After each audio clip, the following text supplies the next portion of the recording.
City Current. Produced by Dakota Media Access. In-depth discussion with Bismarck and Mandan city officials. Watch on Government Access Channel 602 HD or tune in to Radio Access 102.5 FM. Always local, always current. Welcome to City Current. I'm Mary Van Sickle, here in the studios at Dakota Media Access.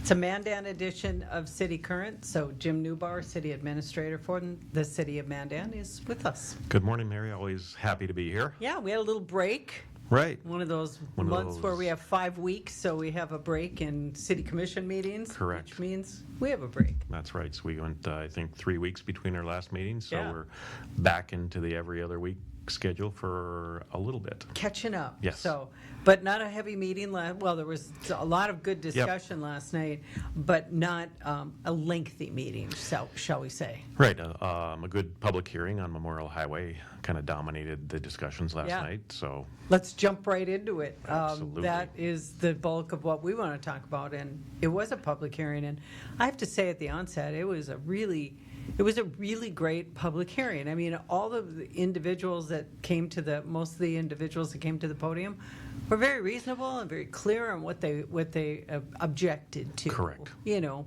and that's what a lot of this was about, was that we've talked, and obviously 20 years the city's been working on Memorial Highway and the upgrades, which are right on the horizon now next year. To start, this public hearing was to determine the insufficiency of protests for the special assessments as we go forward. And we have a graphic that kind of shows where those protests landed within the language is project. always a little weird when it's determine the insufficiency or sufficiency of protest. Yeah. In this instance for Street Improvement District 239, which is Memorial Highway, the entire district is really the entire city of Mandan, because we will be, the proposal is to special assess properties throughout the city. I think it is estimated to be $500 per parcel over a 20-year period.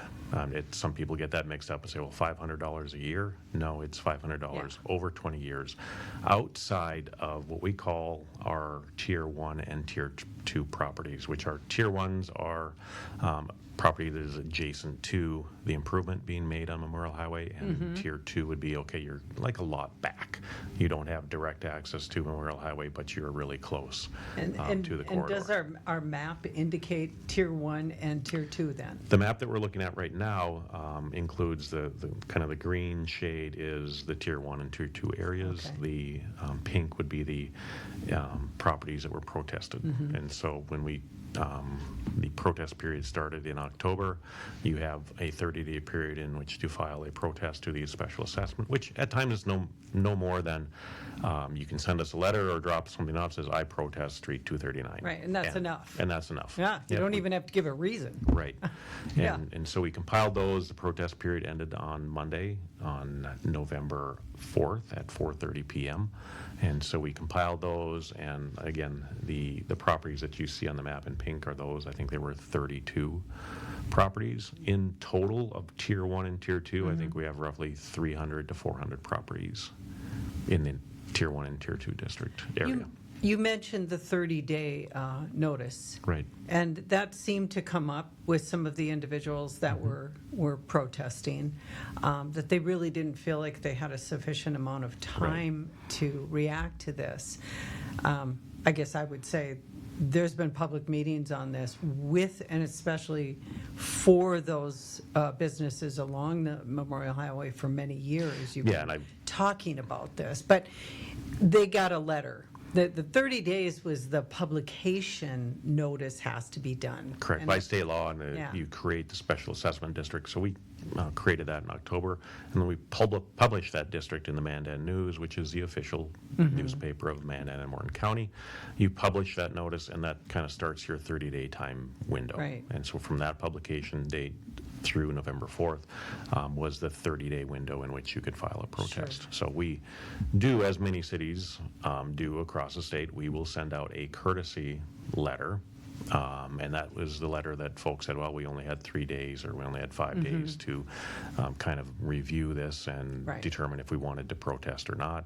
So, Well- yeah, and that is the case. Normally, we send out those letters at a time we like to get them out as soon as possible. In this case, they went out, I think, 10 or 15 days before that protest period was due. Tell me if I'm wrong here, but the difficulty becomes you want to be as complete as possible when you're Yes. sending those letters, those specific letters to each property owner. Yep. You have to get all your ducks in a row before that notice goes out, because Right. you don't want to overestimate or underestimate drastically, or it could turn into a very big problem. So Yep. you need the design to be done, close to bids, all of that stuff, in order to give the property owner a pretty accurate number that they can expect. And is that the maximum that they can expect as far as an assessment? We give a range in Okay. that letter because there's the option by North Dakota Century Code, if say your project is $100, and if your bid, the lowest bid or the most responsible bid you have comes in at $139, you can still award that bid. And it's going to cost folks more, but that's the lowest responsible bid that you have. If that bid is 40% more than the engineer's Okay. estimate, if it's 40.1% more, so if it's $140.10, Okay. then we can't even go forward with the project. We would have to rebid that project. So that's why Yeah. giving that estimate is we try and do the best we can, but there is a Sure. range that we need to be able to give folks, because we don't want to say, hey, your project's going to cost $50 and comes up at $80. Right. We absolutely don't want to do that. We want to give a realistic range, and these is based on the estimates. So the memorial bid package, I think, went out in October. I think that bids will be due on December 20th, I believe. We don't have official word from North Dakota DOT yet, but that's the date that we've been told that bids will be due. At that point in time, you review those bids and we'll have a much better idea on, okay, if we estimated this project to be $120 million, hopefully it's under. Yeah. Or close to that $120 million range. But again, that is the best information we have, accounting for inflation, because again, this is a multiple year project, so we Yeah. build those things into those estimates too. Yeah. So, Well, there were a lot of good questions last Yes. night, and certainly the business owners have many valid points. Accessibility into Right. their into their businesses during the construction phase, which I think you were saying it was 3 years, 2 hard years, and then the third year is kind of tweaking and finishing up. But Yep, I think we're looking at- access is a big issue. yeah, provided bids come in within the budgeted amounts, within the engineer's estimate, we would be looking at kind of a 2025 construction start in the spring. For the east half of Memorial Highway, kind of from from Midway Lanes going to the east. And Okay. in 2026, you would be looking at from Midway Lanes going west to Main Street. Sure. And again, there's some work that needs to happen in there, so it might be 2.5 years, it might be 3 years, Yeah. but that's still, a lot of it depends on the weather, a lot of it depends on the contractor Yeah. that is selected. But we want to move this project as quickly as we can once shovels start going in the ground, because the longer we delay, the longer there's disruption, the more that will affect the businesses along Absolutely. Memorial Yeah. Highway. Yeah. Well, and when we get down to the funding, and again, the objections of a lot of the individuals there last night logically fell on the amount of special assessments that Correct. some of them are seeing in excess of $100,000, which that's a lot. It's a And significant it dollar, is. and we do understand that, and it is, it's our goal to make these as fair as possible, and also by state law, we have to determine what those benefits are, and that's how we assess. There's significant funding sources outside of the special assessment realm in And this project. And the process of special assessments, Jarek, your city engineer did, I think, a good job at the beginning explaining it's complex of how the special assessments are determined. Right. tier 1, tier 2, size of, there's a size thing within each tier, Yep. 1, 2, and 3, based on that. And then, I think he did a pretty good job of trying to explain that, but it is very complicated. We've got a graphic on the screen right now too, Jim. Can you kind of talk about that, the overall project funding? Yeah, so this is I'll say it, this is a complex corridor. You have lots with a small front footage on Memorial Highway, but they then triangle back. So you have a large lot, but you have minimal property along the roadway, and then we have properties that are long and skinny and rectangular. So they have significant front footage on Memorial Highway, but their lots aren't that deep. Yeah. And so there's a combination there that we were trying to juggle. And when we did that, I think we set up several different layers, such as, okay, every lot should pay like a minimum amount for water and sewer. And that amount gets adjusted based on if you have a smaller lot to a medium-sized lot to a larger lot. I think Jarek explained a little bit of that logic last night. I won't pretend to know how that logic works, but it's kind of like small, medium, and large, and then based on the square footage of those. The project funding, we're looking at on the above ground, which is considered the roadway, the streetlights, the stormwater, which is above ground. I always get those confused because I think stormwater goes below ground, Yeah. but stormwater is created above ground. So in the above ground portion, there's $73.7 million of federal money in this project. There's 14.8, almost $15 million of state of North Dakota money. There's roughly 5.6 million of what is we call the local. That's our responsibility. City Responsibility. And of that, we're looking at special assessing everyone in town the $500 per lot, which gives us about $4 million. So the above ground portion that is being special assessed in this project is very minimal, even to those outside the district and those within the tier 1 and tier 2 areas. The really expensive part comes from the underground, the water and sewer lines that are really it's not citywide transmission lines. One of the arguments last night was, boy, if this is a transmission line and this is sanitary sewer that's moving from the northwest part of Mandan through Memorial Highway to our wastewater treatment plant, then everyone should help pay.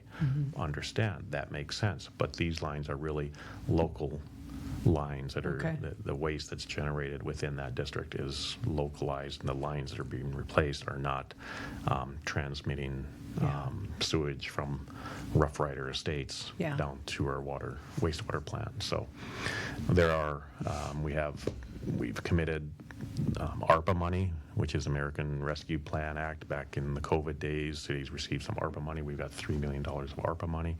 We've also applied for roughly $6.5 million from the Department of Water Resources to help pay for the clean drinking water line replacements, and that represents about 60% of that cost. And then there's the significant part of this project being assessed is the underground utilities that really benefit those properties in tier 1 and tier 2. So again, yes, we understand the amounts are significant, but again, we base those assessments based on state law and what properties benefit from that.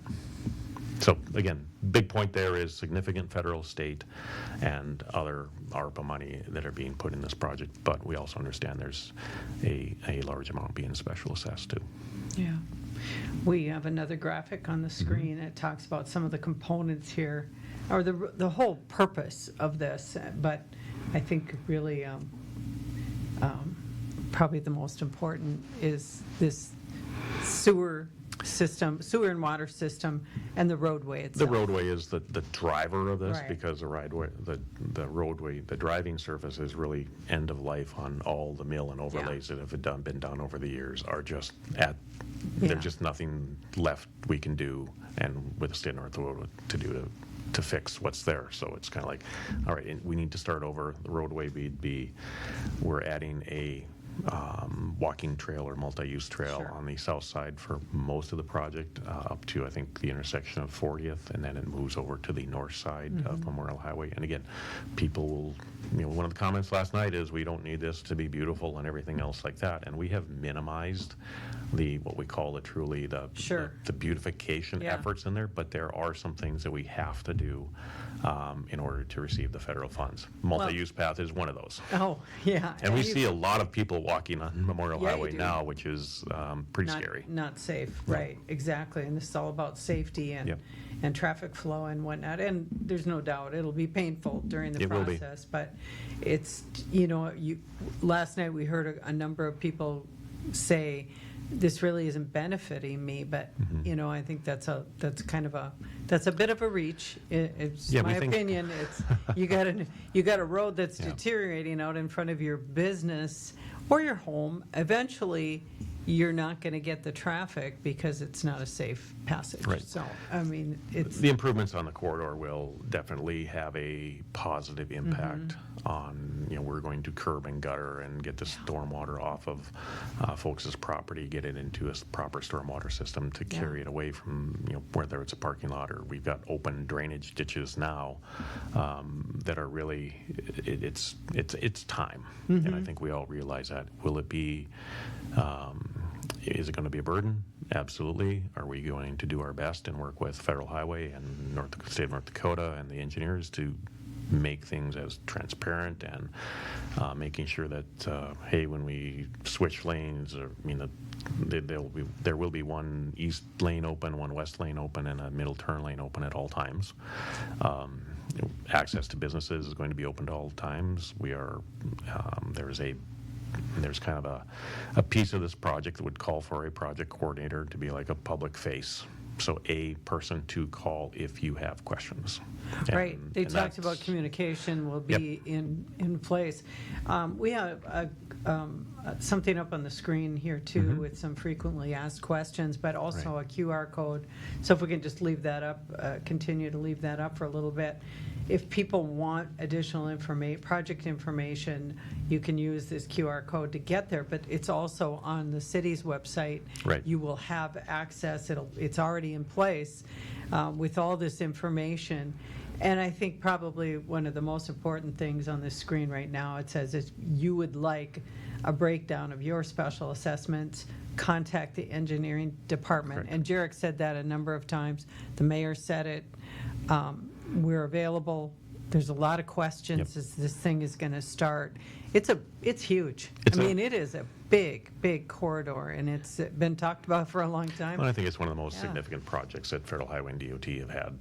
We've been working through this for a number of years, Yeah. like we said, and it's time that, all right, we need to take the next step and move this project forward. So we've done that, and like you said earlier, the public hearing last night, just want to throw my 2 cents in on the folks that commented and had questions. They're all good questions, respectful, Yeah. and listening and responsive to things that we had to say, and also had good questions coming back. So there's some good back and forth last night, and like I said, we appreciate that very much. Yeah. And we're here to help answer questions. Some of them you may like, and some of them you may not like. We understand that, but for us to be upfront and answering those questions, I think, is the important part, and we will do that. And hopefully, as the bids come in favorable in December, we'll see in a few short months, this is all going to start kicking into gear. Yep. So all Well- the more important to contact the city if you have questions. Yep, and- want to put a plug in for the October Mandan Messenger, because we did publish that, and it has a pretty good breakdown of the funding sources, the total cost of the project, and the funding sources that have been applied to make this project work. So again, the October Mandan Messenger is online, Yeah. and you can take a gander at that. Yeah, and ultimately, last night, the commission, they listened, responded to some questions. I think some people got some updated information, Right. which was, they were going off old design, so that was helpful, I think, Yes. too. But ultimately, the commission did, I think it was Commissioner Schoenberg, made the motion to move forward, to take it forward, and it was unanimous in doing that. And while those were legitimate questions and protests, I think the other consideration is it was approximately 11% of those property owners Right. protested. You have to understand there's another, majority, a bigger majority that are going, yeah, it's going to be painful. Yes, it's expensive, but we know we need to do this. So that is, where the commission came down on. Right. Big picture timeline. If bids come in December, bids are awarded, contractors get going this spring, and construction in 2025 and 2026 and 27, and we would probably come back in 2028 for the actual special assessment process to start. Where we get the special assessment commission together. They'll go through, here's how we came up with the numbers, here's what we're doing, and then that happens. There's another, like I said, there's additional input onto how those costs are spread at that time, and we'll go from there. But again, we're looking at the first time that property along this corridor or throughout town would see that special assessment would be 2028. So. Okay. A ways away, but Yeah. a lot of work to be done in the meantime. Yes. Yeah, well, we'll move on to and talk about a consent agenda item that was not pulled up for discussion, but we wanted to kind of pop it up here. We do have a map, and this would be the Urban Grant Program application. Correct. Again, coming through, I believe, city engineering. Can you explain a little bit about what's happening here? And this is, when we talk about Memorial Highway being a long-term project, this has been a long-term project also. Not quite that long, but we're getting close. Downtown avenues and streets, mainly First Street, and avenues, if you think of the area between Collins Avenue and 6th Avenue, between Main and Second. Those streets in there are in pretty tough shape also. We've been applying for urban grant funding.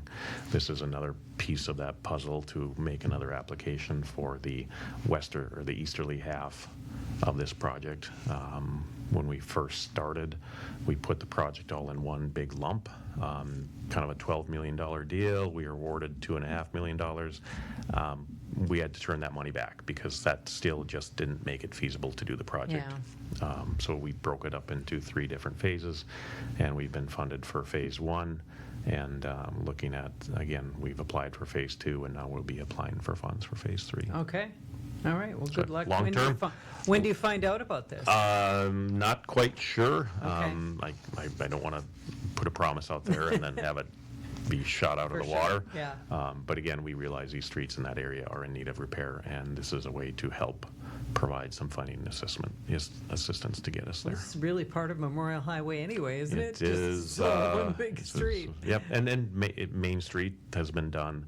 First Street, I think, was done in the early 90s, and again, it's time to get that going again. To move it along. Yes. So, if you've just joined us, we are here talking at City Current. Jim Newbar, City Administrator from the City of Mandan, is here, and we are recording this program on November 6th, Wednesday, November 6th, the day after the Mandan Commission meeting. As always, we're here to talk about the highlights, the decisions that were made last night. Under new business, we talked a little bit, again, back to the 8th Avenue area Yes. around the new high school. There's just this continues to be talked about. It was a new design service agreement. Is that what happened? Engineering service agreement. Okay. I think we've engineered this several times. One of the districts that when we first found out the high school was going to be, the school district had purchased land. It's like, all right, we know we need 8th and 27th done. We put together an assessment district that was protested out in order not to lose. I think we had $1 million in federal state money. We were able to construct from Old Red Trail to the intersection of 24th and 8th. We fully get that the 8th Avenue and 27th are in rough shape. Like I said, we had hoped to have all that wrapped up by the time the new school starts, but again, district was protested out. This agreement, we think there might be the potential to garner up to about $4 million in federal / state funds to do 8th and 27th. So in order for us to get to a point, we need the engineering done and ready to go so that we can make that application. So if those funds become available, we're ready to move. Okay.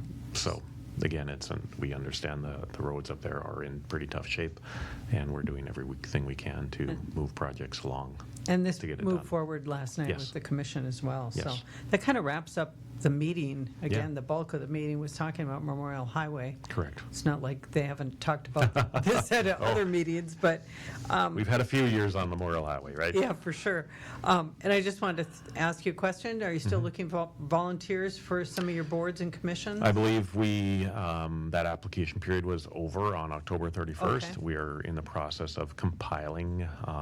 Do we still have, or are we still looking for additional volunteers on those committees?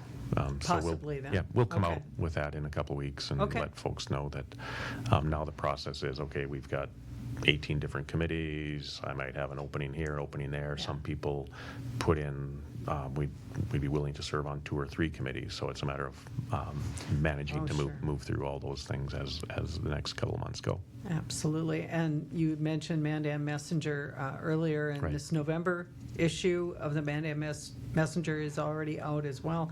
I noticed, and I have a graphic here for Mandan High Schools having a open house. Yes, November 13th. How exciting.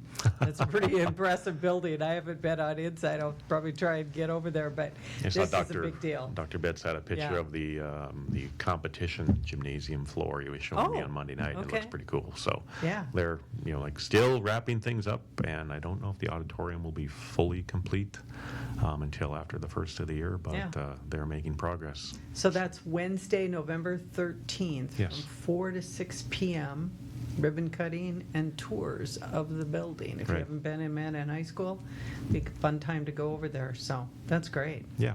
Yeah, Mandan Messenger, lots of good information. information. And the other one I wanted to mention was you have a message about driveway markers Yes. out there as people are getting ready for snow removal. If you've ever ridden in a truck plow or a front end loader when snow is being moved, you will have a full understanding of how difficult it is sometimes our operators are very skilled, but sometimes we do whack a curb. And, for lack of a better term, Yeah.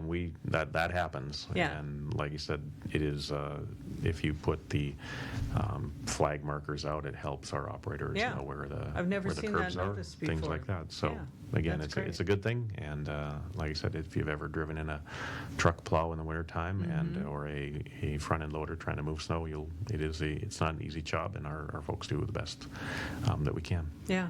Well, speaking of that, I jump back into the commission meeting. A maintenance agreement was also Yes. discussed about Memorial Highway, and they've talked about it before. Talked about it before. This is not a new thing, and we've talked about it here too, is that once the project is done on Memorial Highway, the city takes over the maintenance Yes. of the project. And you've been, kind of looking at your budget, trucks that are going to be needed, staffing that's going to be needed once that happens, because that's a big roadway. Yeah, So- we call it the gift that keeps on giving. So with the reconstruction of Memorial Highway, we assume then the street sweeping responsibilities and maintenance on Yeah. that roadway for snow removal and things like that. And if you think about it, it's going to be 5 lanes, 2 miles long. So really, Yeah. you have a lot more roadway that we will have to deal with, and snow removal is probably the biggest thing in there. So we've, in the 2025 budget, I believe we've added 1 position to add to Public Works, and over the next few years, we'll probably continue to add position in Public Works so that we can take care of that roadway adequately. So it doesn't come And with equipment. nothing, and equipment. So we're talking trucks and plows and Yeah. maintainers and all the good stuff. Because the lead time on some of these trucks is pretty long. Yeah, I think Fire Chief Bitts talked about, when we order a new maintainer or a motor grader, as they're commonly known, that's usually it might be a year out from the time we have to order. We've had a fire truck that we ordered a year or 2 ago that is a 48-month build. So 4 years from the time you order till the time you may receive it. Wow. And that's kind of the minimum. Yeah, So, that's a we're lot. not unique in that area. That is Yeah. throughout the country when Sure. there's just a pretty big demand for that stuff. Yeah. Okay. Well, that wraps up our notes. I just wanted to give another plug for our apps, Dakota Media Access. Go to wherever you get your apps and put in Dakota Media Access. It has a live feed of whatever is scheduled right now, either on government access or community access, but it also has a library of video on demand of some of our more recent programming and recent meetings. So, yeah, just putting in a plug for our apps again. Right. All right. Thanks, Jim. Hey, thanks for having us, as always. All right. We'll see you in a couple weeks. All right. All right. Thank you for joining us on this edition of City Current. For more information on what was discussed in this episode of City Current, visit cityofmandan.com or call 701-667-3215. If you have any suggestions, comments, or issues you would like addressed in future City Current episodes, contact us at info@freetv.org. This program airs on Government Access Channel 2 and 602 in HD, or on Radio Access 102.5 FM. It's also available as a podcast on radioaccess.org and as a video viewing link at freetv.org. Thanks for tuning in to this edition of City Current.